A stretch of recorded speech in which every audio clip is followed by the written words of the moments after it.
Hello, everyone. Previously, we talked about um, the realities in office communication or corporate communication. We said that there are many things that impact communication in the corporate setting. And we learned that some people may be very good at technical aspect, their intelligence, etc., but they're not trained.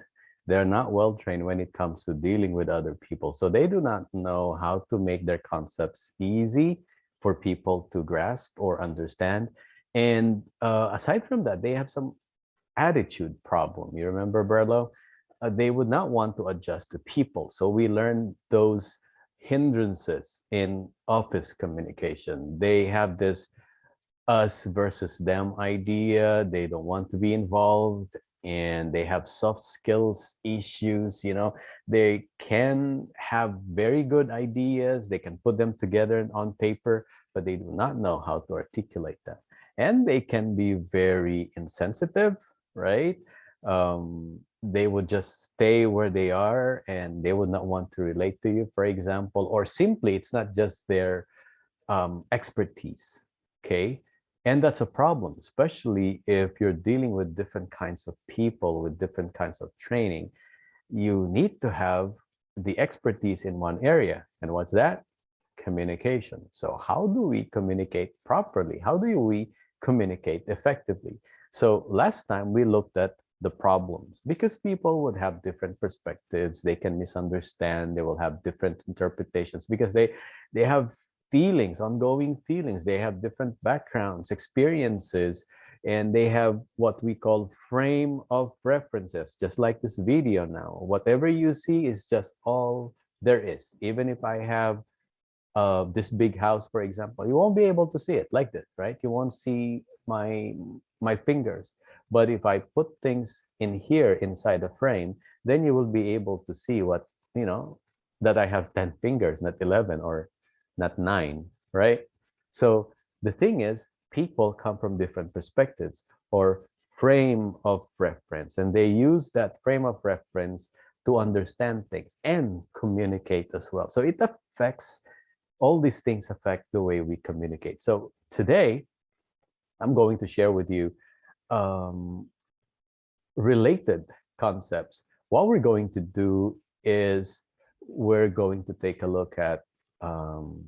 Okay, let me just check if I am recording this. All right. Okay, I'm recording. I just wanted to make sure that I'm recording it. Let me just disregard that. Okay, let me see. Okay, where was I? Anyway, um, let me share now my screen with you. Let me just stop and then let me try again. Okay, and then there you go. And I need to move this here a little bit. Okay, so it's taking a while. This time I'm going to, this is supposed to be lecture workshop. It's about, um, you know, it's our interaction, but this is asynchronous. So your interaction with me is by listening and also by responding to my questions later on or some tasks. So we're going to take a look now at critical components of an effective communication. What does this mean? It simply means, what are the rules of effective communication? What do we need to do? What do we need to observe? Are you ready? Okay, number one. Well, not yet number one. I just want to highlight that every communication involves two critical components. And what are these? According to Chambers, right? So last time I think I was talking about Harrington, but I think that was Chambers. So anyway, check um, my notes, okay, the instructions, and even, yeah, the guidelines and the modules, I have them there anyway. Okay, so according to Chambers, um, communication, let me go back. All right, every communication involves two critical elements or components. In Berlo, there are four, right? But as far as Chambers is concerned, this was your assignment, this was a reading assignment as far as I can remember. There are two components only, or elements. Number one is content. Okay, is this wrong? Not necessarily. He just wants to concentrate on two things. He's talking about the message. So that's what he defines communication there. So it doesn't mean that there's no sender, there's no receiver. No, it's talking about the message here. Okay. So Chambers is saying that, let me put myself there. Chambers is saying that there are two important components that we need to pay attention to. So content and impact. So the yeah, I think the second one is impact. Am I right? Yes. So that's the emotional impact of the message. So are you with me? So it is now, we are now concentrating on, okay, last time we learned about being able to focus or concentrate on your audience. So how do we achieve that? You focus on the emotional impact of the message. How will it be understood? How will it be received? And, the content itself, the packaging, and how will it be received? Okay, let's move on. Okay.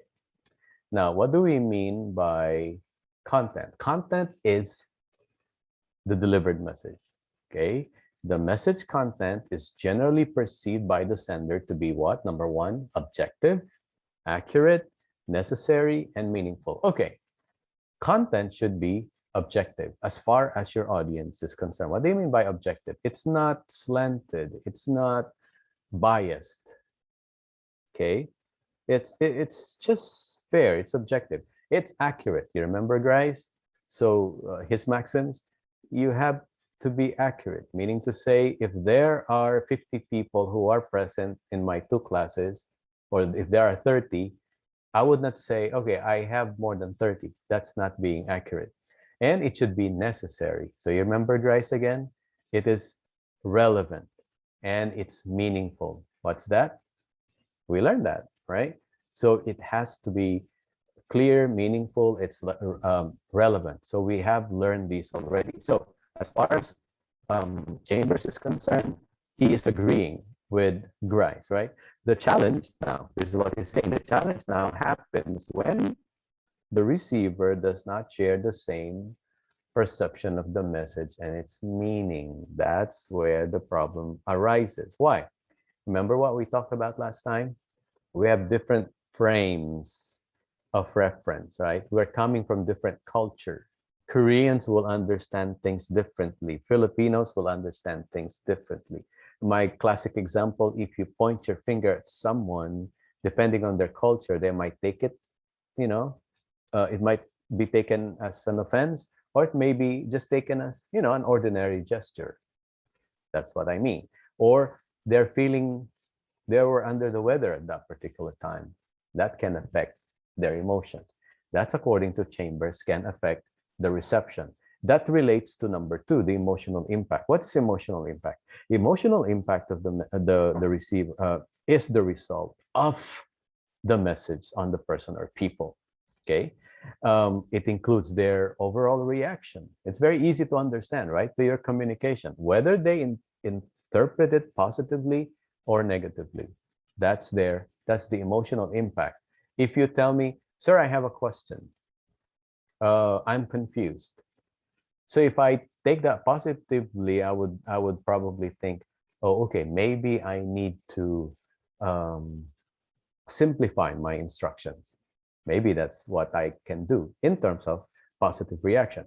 But if I take it negatively, or you, for example, you take it negatively and somebody says, your words are confusing, or your instructions are confusing, or your webinar is confusing. You'll have a webinar, remember? Your webinar, I do not understand anything, or your words aren't clear. You can take that negatively and you would react, right?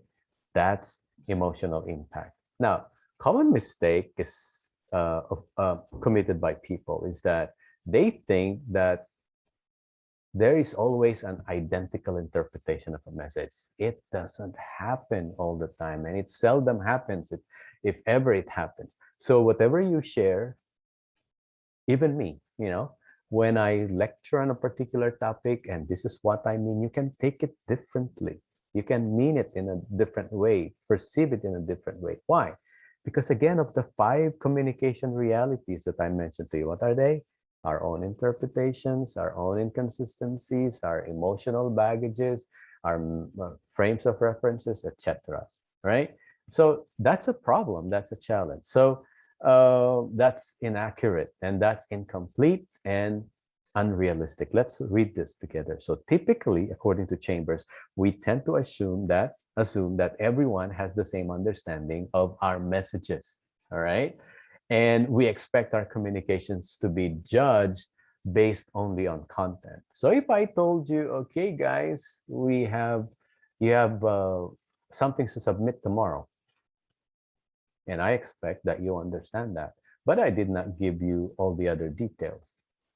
Well, what is the impact there? Or maybe the impact would be, um, why tomorrow? Because we have a test tomorrow. Let's say we have a test in English. Then it's not just about my content, it's also how you receive it, how you feel about it. Okay, let's continue. Though this perception is very common, it is inaccurate, okay?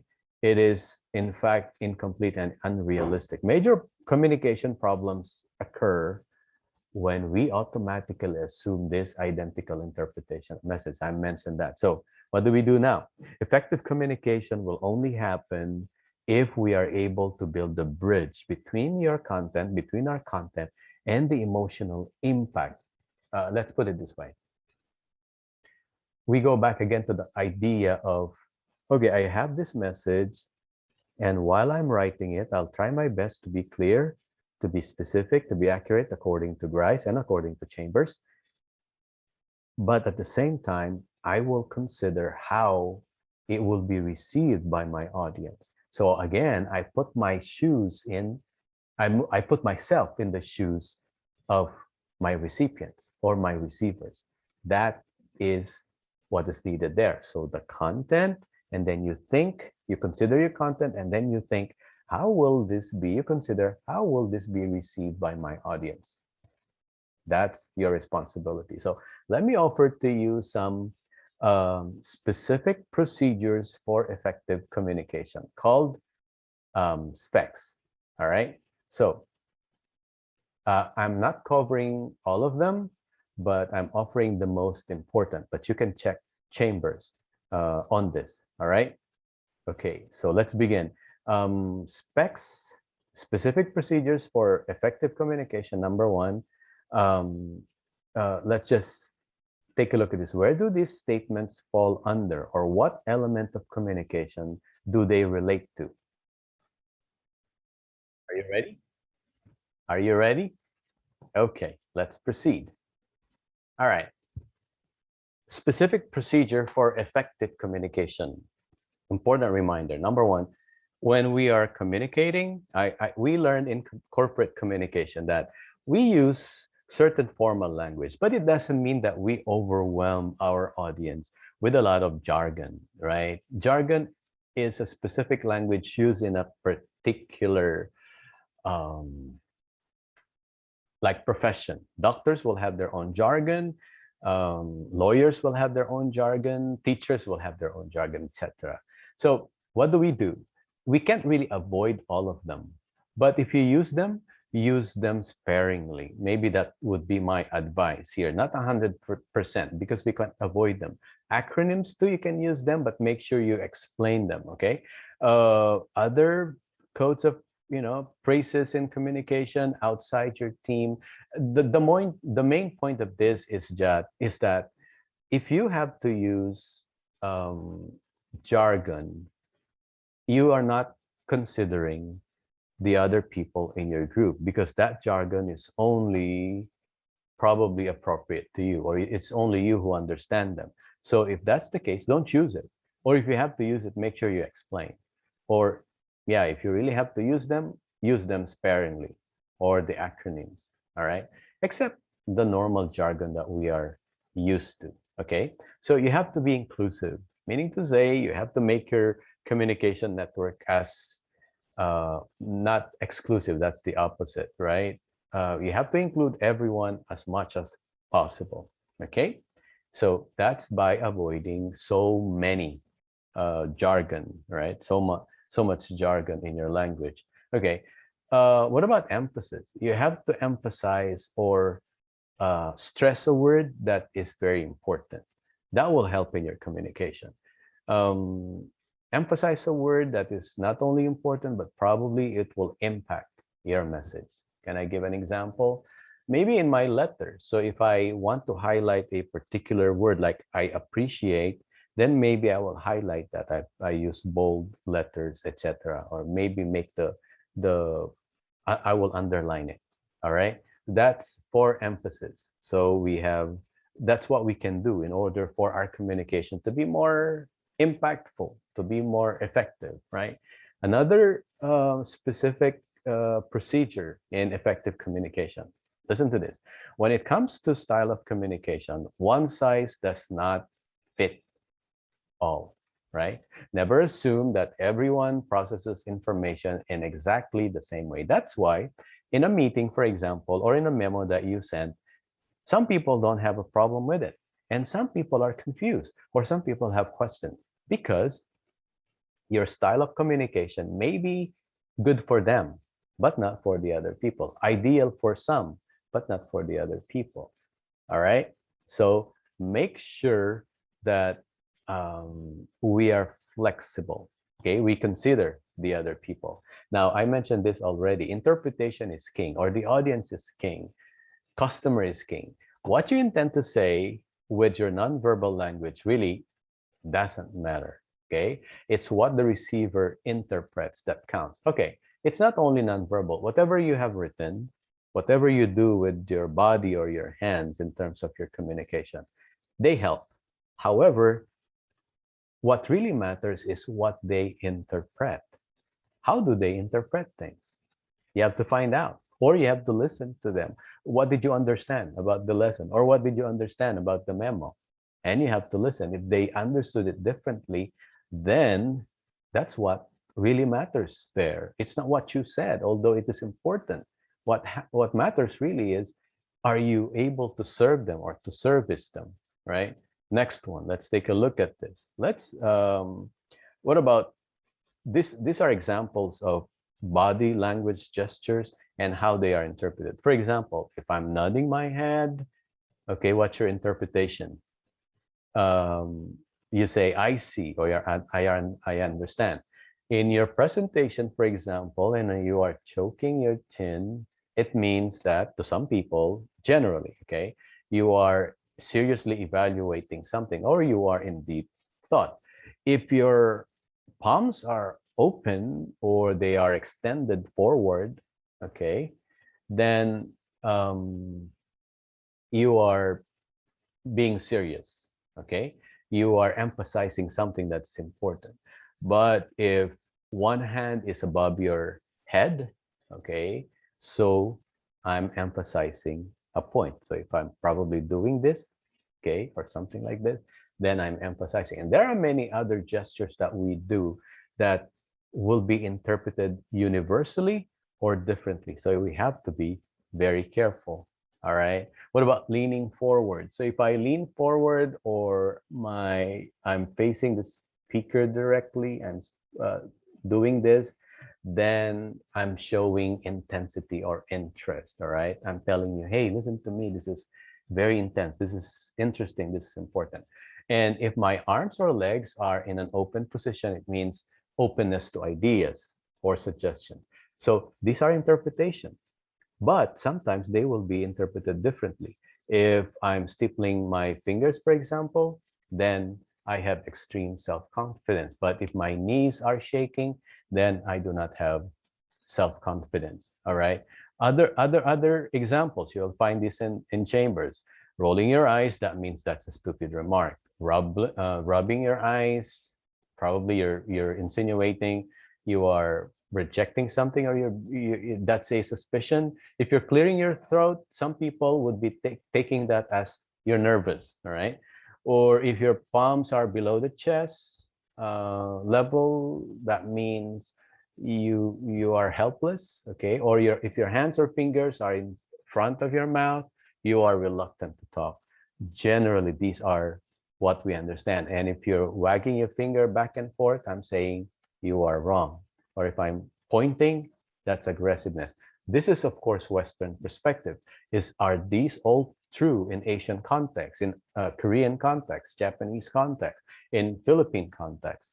Some would be universal, but others may be interpreted. So what is important is how the audience interprets those gestures and even our words and what we write. Okay. So always take time. It's very important to focus not only on what you will say, but how you will say it. Okay. What will the receiver see and hear? So you have to consider that in your preparation of your speech or your lecture or webinar, whatever it is. If it's written or if it's going to be oral, you have to remember also that the explosion of cultural diversity in the scientific and technical professions means you must be proactive. I've been talking about you, I've been talking about this to you in becoming familiar with what? With the culture, with the cultural variation, so that you avoid creating an offense or causing some offense. And we have talked about this over and over again.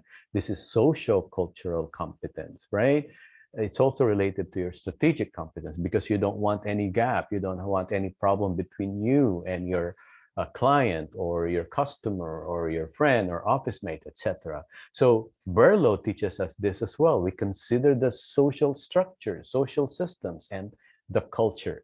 That's part of communicating effectively. All right. Now, this is again related to what we have been talking about in social cultural communication.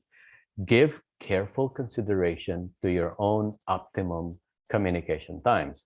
What this means is that if you're good at producing a material in the morning, then you do the things, your communication in the morning. Remember what we talk about um, frame of reference and experience or your emotions can impact your communication. And so if you're not feeling well, you feel weak, you're tired, then your communication will be impacted. But if you have all the energy, you're doing well at that particular time of the day, that's when you concentrate on probably delivering your communications or doing your communications. What else? There's another recommendation from Chambers here.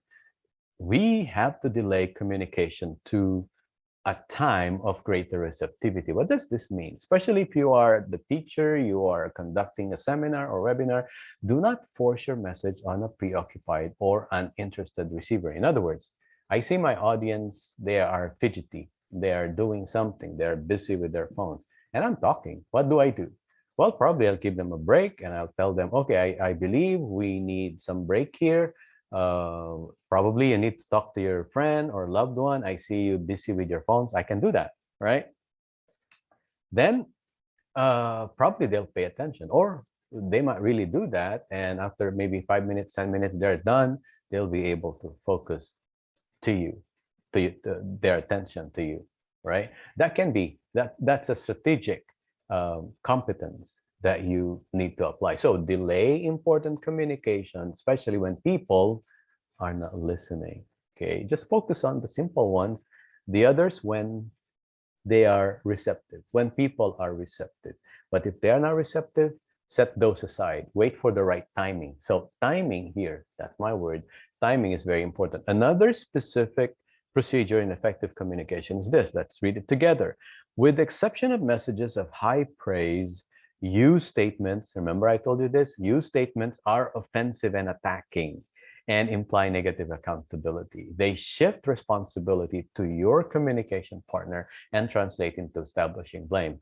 You remember in one memo that I shared with you, okay? So in one memo, I do not say you do this. I would just say these people are enjoined, okay? They are enjoined, so I'm using third person, or maybe I'll mention their name. I don't say you because you can come across as, offensive and you are blaming someone. If I say you made a mistake, I'm blaming you. But if I say a mistake was committed here, I'm not pointing the mistake at you or to you, but I'm just referring to the mistake and you don't feel bad. So I'm being social culturally competent there, right? Because I'm being cooperative and I'm being sensitive, I'm being polite. Remember this. So avoid you statements. But when you're inviting, I would like to invite you, that's another story. Okay, we're just talking about when mistakes are committed and some other things when there is something to solve, then we don't use you. Like instead of saying Jack broke the vase in the office, or you broke the vase, probably just say report the vase has been broken, right? So we are not pointing finger now. Let the investigators do their job, okay? But no, that's just my lame example for you guys to understand. Now, effective communication means effective statements. So let me give you an example. So you can use this. I agree with you to a point, okay? But there are other important things to consider. I still want this to be refined a little bit. Normally, what I would say is, you have a point there, and let me add. Okay, that's what I will say. Okay, you're getting there. Probably you mean this. Okay, so I don't say you're wrong.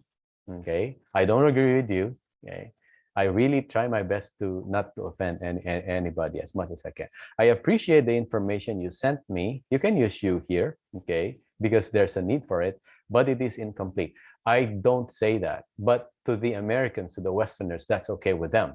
But for us Filipinos, we can even further refine it and say, I really appreciate the information that you sent me. Maybe it needs a little bit more. Then that is not negative, right? When you say incomplete, it's still negative to me. So Chambers, I do not agree with you fully, but what I would do in the Philippines is that I would say, I would recommend that we add more ideas or details. Isn't that better? Okay, beliefs are happy. Okay. Um, here are some effective alternatives on this, because these are the these are the examples that are given by um, Chambers here. I agree with you, and there are some additional things to consider. Okay, so we are on the same page. I forgot about this. So this is what I really want. I appreciate the information you sent, and there are some additional things I need. I was spot on, right? Okay, so Chambers wasn't wrong. So uh, we are being offered good alternatives, and they are not only ideal in Western context, but they're also good in our context. My mistake there. Okay, another instruction for us that we can follow in effective communication. What do we do? Listen, it is always their advantage, listen to me, to delay important communication to a time of greater receptivity. Oh, I mentioned this already. Okay, especially if people are not paying attention. All right, if you're delivering a speech, you're lecturing, I ask you to do some presentation. Hey, you need to do some practice, right? And it applies in many contexts, even in arts, for example. They need to practice before the actual presentation, right? Prior to delivering your important message, practice in front of the mirror, right? Or in front of an audience or someone, and then critique you and help you what needs to be improved on. That will make you an effective communicator because you have some feedback. Okay, I watch my own videos because and I learn from that, because there are times I do things wrong. I mean, I'm not perfect. I make a lot of mistakes as well, and so I learn over and over again. So you do the same thing, so that in your communication, whether it's oral, written, practice writing it over and over again, edit, polish. Okay, in speaking, do the same thing. How do you articulate? How should you sound? How should be the speed? How should be the pacing, the pitch, modulation, the projection? All those, you have to consider them. That's why you need to practice. All right. Sometimes you have to be loud, and sometimes you have to slow down, and you even have to whisper, right? So that you're saying, okay, there's something here that I want to tell you. So here, pay attention. That's an example that you can, imitate or follow in communication. Though, so you ask, when I have important information to communicate to you, how would you like me to present it? So you ask people, you ask your friends, okay? Um, your employees or fellow employees, and they will give you some helpful feedback. Another uh, suggestion for effective communication. The result of an effective communication is not necessarily agreement. Okay, let me just move this so you can see the words. It's not necessarily agreement according to Chambers. It is the consistent understanding of a message by all parties. Do you get that? Did you get that? It's not that we always have to agree, but what is important is I'm getting what you're trying to say, but I don't agree. Okay? I understand you. You're right. You're saying, okay, Berlo should have, Berlo says there are 4 elements in communication, but we don't agree with Berlo because there's also feedback. You understand? That's what it means there. Okay, let's move on. Another recommendation by Chambers. It is not the receiver's responsibility to process information the way you present it. Very clear, right? It is your responsibility to deliver information in a method compatible with their ability to process it. Simple. Let me just give an example. If you're talking to grade 1 students, it is not their responsibility to adjust to you, right? To your message and even your PowerPoint. You have to use there a PowerPoint that's very simple and maybe with comic strips or characters that they can relate to, Winnie the Pooh or some famous characters for children. And you adjust your tone, you adjust your presentation. It's going to be short, not long like the lecture Serapi, because it's for college students. But for the grade 1 students, you consider them. We learned this already, right? It's not their responsibility. It is your responsibility to, to deliver the information in a way that is appropriate to them, their ability to process. That's why you adjust, okay? It's like this. Here's the illustration. So this is about influencing how your communication is received. This is your communication. You look at it this way, all right? You are well-versed, you're an expert, so you have a lot of ideas. But then there are comprehension barriers, right? What are those comprehension barriers?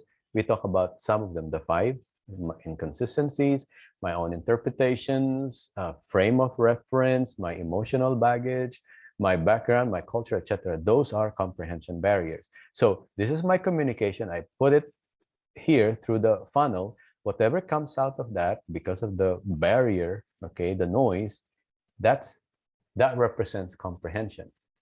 There are barriers there. So I need to understand. I need to make sure that those barriers are considered so that what I really want to communicate is considered here. It's the exact thing that I wanted to communicate. All right, so that's the end of my presentation. Take a look at the tasks, the requirements for this lecture, if any, and then let me know if you have any questions, guys. All right, thank you very much for watching.